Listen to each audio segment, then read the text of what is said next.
So at this point, we've got everything wired up correctly.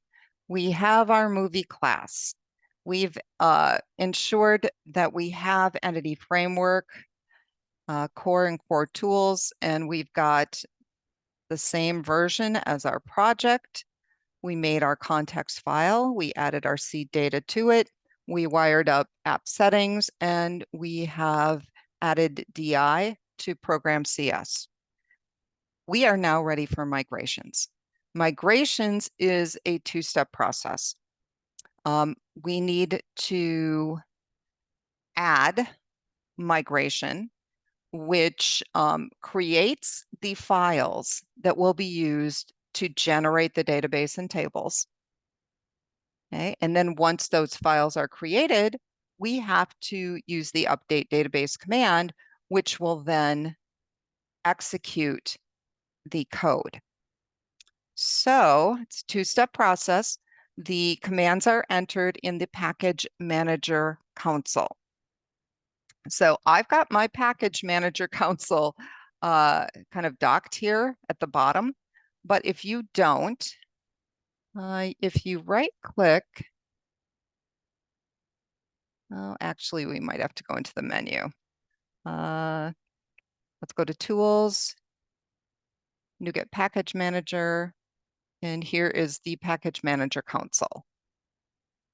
Okay, mine is down here, and I've docked it just because in MVC, anytime you make a change to your class that is going to impact the database. For example, let's say you add a column or you change the name of a column, anything that is going to affect the structure of your table, you are going to have to do migrations. Okay, so this migration that we're going to do right now is our initial migration. So we're going to do add dash migration, and we're going to give it a name. We'll call it initial. Okay, and I'm going to go ahead and press enter. And you want to watch these messages because if you see red, it means it did not work. And then we got to figure out why. If it works, what you should see is a migration folder. And in the migration folder is going to be the code that it's going to execute when we use the update database command. So if we look here, there are two methods that are created. Up creates the tables. And down, if you wanted to back out for some reason, this is what is executed to remove the tables that were created. So if we take a look at up, this code should look somewhat familiar. You can see that it is using a create table command. It's got the name of the table, and then it's got a definition for columns. It has a constraint, and if you remember, primary key is a constraint, and so it says it's giving the primary key a name, PK Movies, and movie ID is our primary key. That's the only constraint we really have. And then it's inserting data, and this is coming from our seed data. Okay, so this is actually fairly simple because we only have one table, and our table does not have a lot of columns.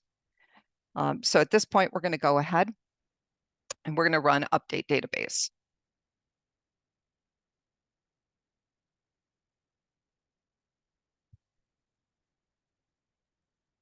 Oops. Aha. Okay. So if you see red, this is a problem. And I already have movies because obviously I've done this before.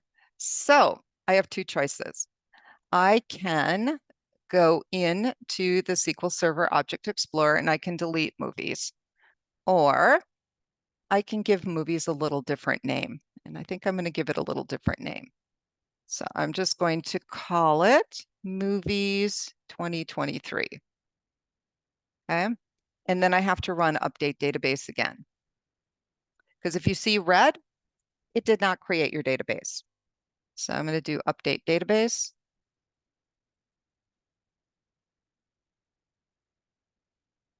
Yay, no red. That means that it worked. Now to see it, you need to go into SQL Server Object Explorer. And you can see that, once you do these several times, you can dock these and make it a little easier to get into them. But if you have not done that yet, you can go to View and you can get into the Object Explorer this way. Hey, so you'll notice that there's several local DBs, and that is because Visual Studio uses one local DB for code first. It uses another local DB for database first.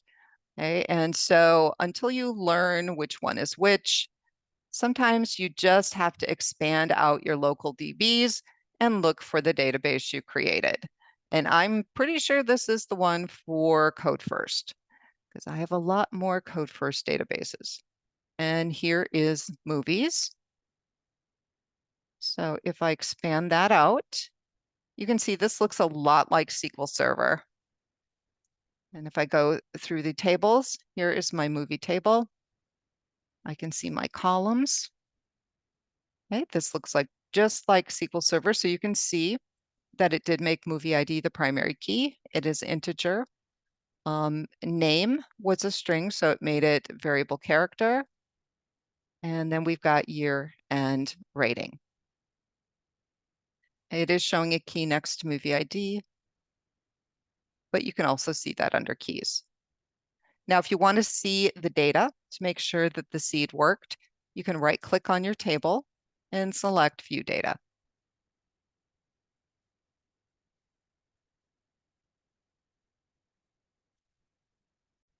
So at this point, everything looks great. And what we're going to do next is create our controllers and views.